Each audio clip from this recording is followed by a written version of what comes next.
Welcome to okay legal help. आज हम लोग बात करते हैं पावर ऑफ अटर्नी के बारे में। पावर ऑफ अटर्नी क्या होता है? जब पावर ऑफ अटर्नी वो होता है जब एक पर्सन दूसरे पर्सन को एक अथॉरिटी देता है, authority of power to act on his behalf, तो क्या कहलाएगा? पावर ऑफ अटर्नी कहलाएगा। और ये पावर एक टास्क को परफॉर्म करने के लिए दिया जाता है। जब एक स्पेसिफिक टास्क को परफॉर्म करने के लिए दिया जाता है तो इसको स्पेशल पावर ऑफ अटर्नी करेंगे, लेकिन जब कंप्लीट टास्क को या फिर वाइड पावर दिया जाता है तो वो जनरल पावर ऑफ अटर्नी कहलाता है। पहले क्या होता था? पहले जब ये पावर ऑफ अटर्नी उस पर्सन को दिया जाता था जो मतलब कि वो पर्सन देता था जो बूढ़ा हो गया हो या फिर वो अनेबल हो टास्क को परफॉर्म करने के लिए, या फिर फिजिकली डिसेबल हो, मेंटली डिसेबल हो, मतलब अपनी डिसेबिलिटीज़ की वजह से देता था जनरली। लेकिन अब जो पर्सन्स हैं वो अपने शेड्यूल में इतना बिजी होते हैं कि अपने टास्क को परफॉर्म करने के लिए ये टास्क पावर ऑफ अटर्नी का पावर दे देते हैं, दूसरे पावर अटर्नी को दिया जाता है। अब यहाँ पे देख लेते हैं कि पावर ऑफ अटर्नी एक्ट में किस तरीके से डिफाइन किया गया है। पावर ऑफ अटर्नी एक्ट में ये सेक्शन 1A में बताया गया है कि ये एक तरह का इंस्ट्रूमेंट है जो एक स्पेसिफाइड पर्सन को इम्पावर करता है, मतलब पावर देता है to act in the name of the person executing it. अब इसको देख लेते हैं। इसमें एग्जीक्यूशन के लिए दो पार्टीज चाहिए, ठीक। एक होता है प्रिंसिपल, दूसरा अटर्नी। प्रिंसिपल को दूसरे नाम से जानता है ग्रांटर और डोनर, जो कि पावर ऑफ अटर्नी को देता है, gives the power of attorney. और अटर्नी जो है वो एजेंट और डोनी के नाम से भी जाना जाता है। ये पावर ऑफ अटर्नी को रिसीव करता है और इनके बीच में ये पावर ऑफ अटर्नी का डीड बनता है। सेक्शन 2 में ये किस तरीके से एग्जीक्यूशन होगा वो देखा जाता है। इसमें जो डोनर है वो डोनी को पावर ऑफ अथॉरिटी देगा, ठीक, अथॉरिटी ऑफ पावर। और जो डोनी है इस इंस्ट्रूमेंट को एग्जीक्यूट कर सकता है और डू एनीथिंग। और जो डोनी है वो अपने नाम पे, सिग्नेचर पे और सील जहाँ भी रिक्वायर्ड होगी करता है, एग्जीक्यूट करता है। और यहाँ पे जो इंस्ट्रूमेंट एग्जीक्यूटेड और थिंग डन बाय डोनी वो ऐसे ही लॉ में इफेक्चुअल माने जाएंगे जैसे कि वो एग्जीक्यूटेड और डन बाय डोनर, जैसे कि डोनर ने ही एग्जीक्यूट और डन किया हो। और इसका जो पेमेंट, इसमें सेक्शन 3 में ये बोला है अगर गुड फेथ में डोनी पेमेंट करता है और उसका जो डोनर डेथ हो जाता है, अनसाउंड हो जाता है, इंसॉल्वेंट हो जाता है या पावर को रिवोक कर देता है, उस केस में वो लायबल नहीं होगा अगर ये रीजन ऑफ फैक्ट उसको पता होगा। चलिए देखते हैं थोड़ा सा और इसमें कि इसमें क्या कर रहा है डोनी, क्या कर रहा है पेमेंट या फिर कोई एक्ट कर रहा है मेकिंग और डूइंग इन गुड फेथ, और डोनी इस एक्ट और पेमेंट के लिए क्या होगा? लायबल नहीं होगा। इसमें रीज़न क्या है कि डोनर डाइड हो गया है या फिर अनसाउंड हो गया है, इंसॉल्वेंट, या फिर डोनर ने डोनी से पावर ऑफ अटर्नी को क्या किया है? रिवोक कर दिया है। और ये जो रीज़न है ये रीज़न अफेक्ट डोनी को पता नहीं है।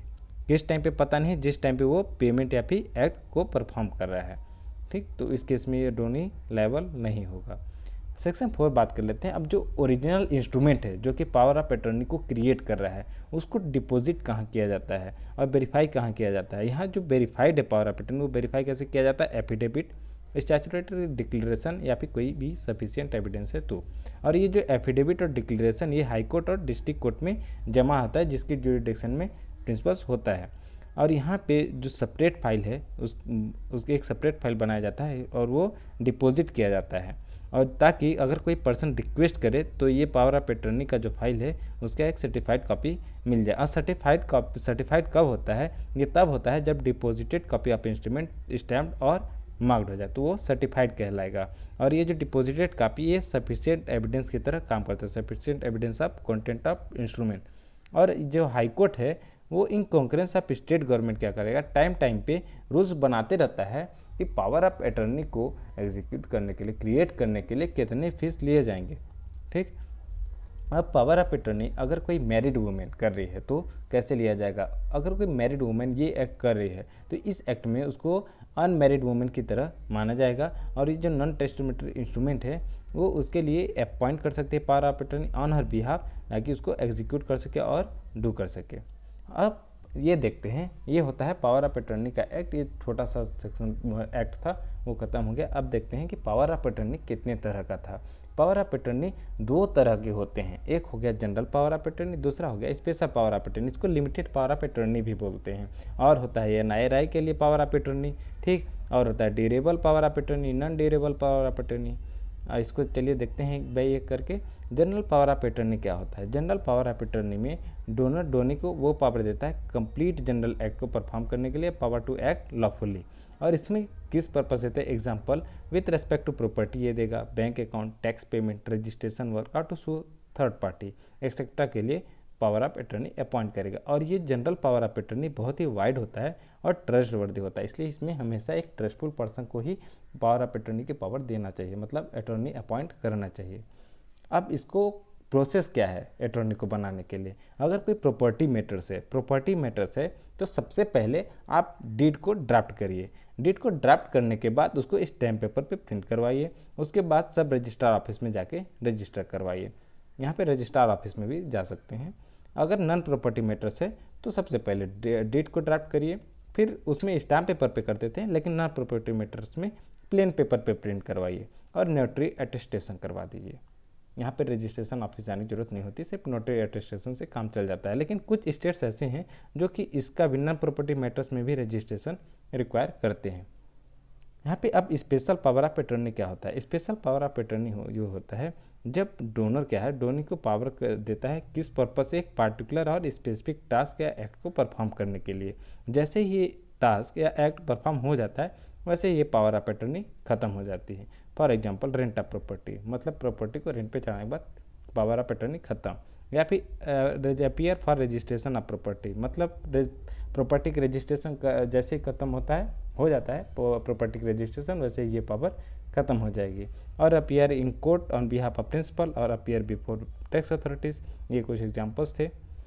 अब durable power of attorney, non durable power of attorney क्या होता है? ड्यूरेबल पावर ऑफ अटॉर्नी एक टाइम के बाद खत्म होता है, comes to end when principals becomes incapacity. Non durable power of attorney क्या होता है? ये खत्म नहीं होता है एक टाइम के बाद, जैसे कि ये खत्म हो जाता है durable power of attorney. For example अगर कोई प्रॉपर्टी मैटर्स का क्या है? एक डीड है। अब उस डीड में मेंशन नहीं किया गया है कि जो पर्सन इस अटॉर्नी को अटॉर्नी पावर देता है उस डीड में नहीं लिखा है कि उसके डेथ होने के बाद ये पावर ऑफ अटॉर्नी उसके पास रहेगी। ठीक, उस केस में वो क्या कहलाएगा? ड्यूरेबल पावर ऑफ अटॉर्नी, मतलब जहाँ पे मेंशन नहीं किया गया। अगर उसके डीड में क्या मेंशन किया गया है कि उसके डेथ, मतलब डोनर के डेथ के बाद भी पावर ऑफ अटॉर्नी रहेगा, तो वो क्या हो गया? Non durable power of attorney, मतलब आगे भी चलता रहेगा power of attorney. Power of attorney क्या है? एज पर रजिस्ट्रेशन एक्ट 1908, उसमें ये बताया गया है कि रजिस्टर कहाँ पे करवाते हैं वो देख लेते हैं। इसमें रजिस्ट्रेशन कंपलसरी हो या फिर ऑप्शनल हो, वो एक प्रॉपर रजिस्ट्रेशन ऑफिस के पास प्रेजेंट होना चाहिए जो डीड है। ठीक, और किसके द्वारा होना चाहिए? By agent of such person, या फिर कोई रिप्रेजेंटेटिव है या फिर कोई असाइंड है जो कि duly authorised by power of attorney. और यहाँ पे जो एग्जीक्यूशन और ऑथेंटिकेशन है इस पावर ऑफ अटॉर्नी का वो उस तरीके से होगा जैसा कि सेक्शन 33 में बताया गया। चलिए देखते हैं सेक्शन 33 क्या बात करता है। सेक्शन 33 सब सेक्शन 1 में बताया गया है कि सेक्शन 32 के पर्पस के लिए ये फॉलोइंग पावर्स हैं कि कौन पर्सन किसके पास पावर है कि इसको एग्जीक्यूट और ऑथेंटिकेट कर सके पावर ऑफ अटॉर्नी को।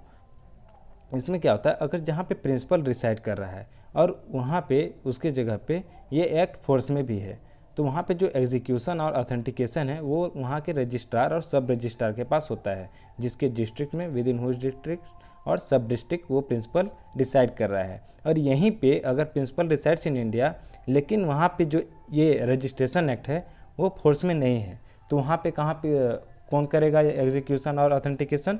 वहाँ पे मजिस्ट्रेट करता है।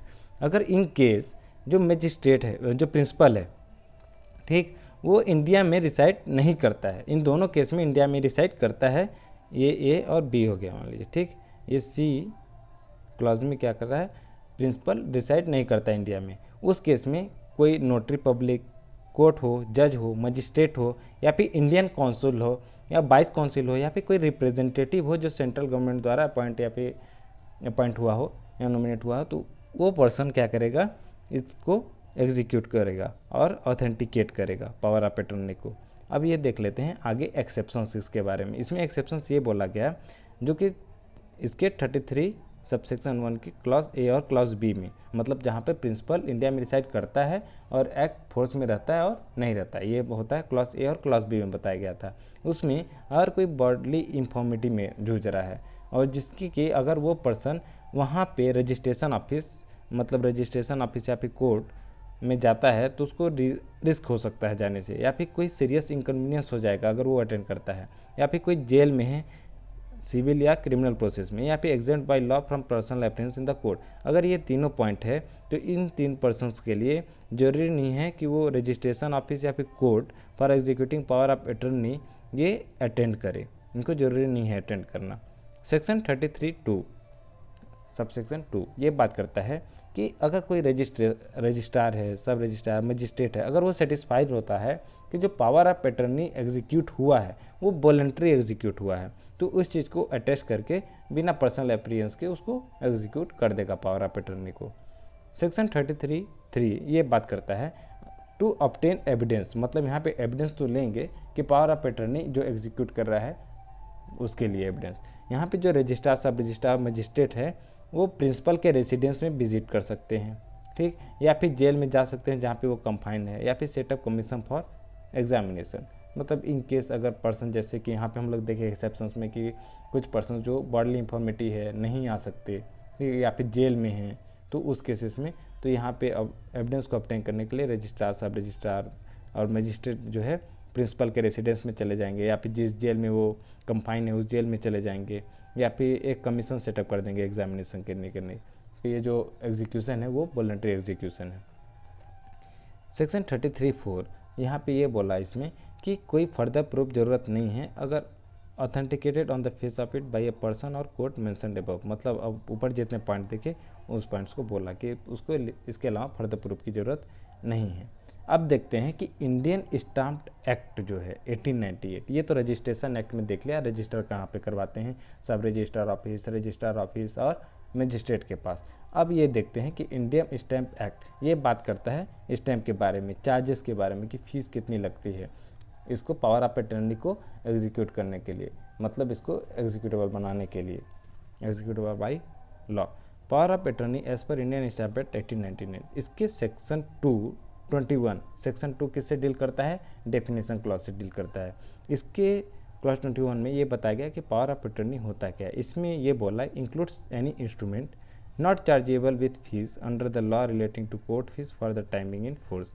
इसमें क्या हुआ और आगे क्या बोलता है, empowering a specified person to act for और in the name of the person executing it. Almost उसी की तरह है जैसे कि पावर ऑफ अटर्नी एक्ट में बताया गया था डेफिनेशन। मतलब power of attorney includes an instrument empowering a specified person to act for और in the name of the person executing it.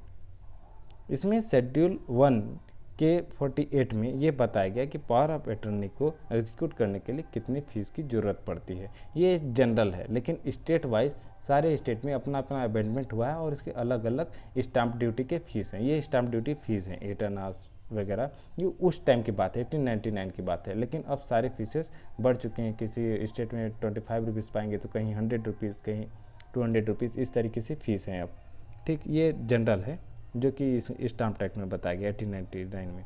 इसमें ये बोला गया व्हेन एग्जीक्यूटेड, अगर वो किसी सोल पर्पस के लिए एग्जीक्यूट कर रहा है, और रजिस्ट्रेशन किसके लिए हो रहा है, वन और रजिस्ट्रेशन ऑफ वन और मोर डॉक्यूमेंट्स, और एक सिंगल ट्रांजैक्शन के लिए हो रहा है फॉर एडमिटिंग एग्जीक्यूशन वन और मोर सच डॉक्यूमेंट्स। मतलब इसमें कुल मिला के एक सिंगल ट्रांजैक्शन की बात करता है। उस केस में अगर पावर ऑफ अटर्नी बनना है तो वहाँ पे 8 आनास की स्टाम्प ड्यूटी फीस लगती है। अगर यही चीज़ 5% से ज़्यादा ना हो, जैसे यहाँ पे क्या था, वन और मोर डॉक्यूमेंट्स था, लेकिन सोल पर्पस यहाँ पे एक सिंगल पर्सन्स होता है, ठीक। लेकिन यहाँ पे जो दूसरे में है, यहाँ पे क्या है, नॉट मोर देन 5 पर्सन्स, मतलब 1 to 5 पर्सन्स हैं, और वो क्या कर रहे हैं, सेवरली इन मोर देन वन ट्रांजेक्शन और जनरली, मतलब कि एक ट्रांजेक्शन से ज़्यादा के लिए वो पावर ऑफ अटर्नी अपॉइंट किया जा रहा है, तो उस केस में 5 रुपीज़ उसका स्टैम्प ड्यूटी फीस होगा। लेकिन यहीं पे when authorising more than 5 but not more than 10 persons, उस केस में क्या होगा, अगर ये है more than 5 but not more than 10 persons, तो वहाँ पे जो jointly and severally more than one transaction और जनरली, मतलब एक या दो ट्रांजेक्शन से ज़्यादा के लिए अपॉइंट हो रहे हैं, तो वहाँ पे 10 रुपीज़ होगा। मतलब क्या देखें, एक पर्सन के लिए 8 आनास, 1 to 5 पर्सन्स के लिए 5 रुपीज़, और अगर 5 to 10 पर्सन्स एग्जीक्यूट कर रहे हैं तो 10 रुपीज़। यहीं पे when given for consideration and authorizing the alternate to sell any immovable property, अगर कोई इमूवेबल प्रॉपर्टी सेल करने की बात हो रही है तो यहाँ पे जो ड्यूटी है same duty as conveyance number 23, जैसे ये कौन सा है नंबर, ये 48 है, वैसे कन्वीनियंस नंबर कन्वीनियंस का है उसमें नंबर 23 में बताया गया शेड्यूल 1 के। कन्वीनियंस में कई तरह के अमाउंट है, कंसिडरेशन अमाउंट है, जैसे एग्जीक्यूट करने के लिए कंसिडरेशन अमाउंट की ज़रूरत होती है, वो अमाउंट सारे उसमें बताए गए हैं। उसी की तरह यहाँ पे भी कंसिडरेशन अमाउंट होगा। और इसके अलावा अगर कोई और केस है, ठीक, इन एनी अदर केस, उस केस में 1 रुपीज़ फॉर ईच पर्सन जो ऑथराइज हैं उनके लिए पैसे लेंगे। एक्सप्लेनेशन में ये बताया गया, for the purpose of this article more persons than one when belonging to the same firm shall be deemed to be 1 person. ठीक, मतलब एक पर्सन से अधिक पर्सन से जो कि एक ही फॉर्म में बिलोंग करते हैं तो उनको एक पर्सन की तरह ट्रीट किया जाएगा, ये एक्सप्लेनेशन में ऐसा बताया गया है। चलिए, ये होता है पावर ऑफ अटॉर्नी के बारे में।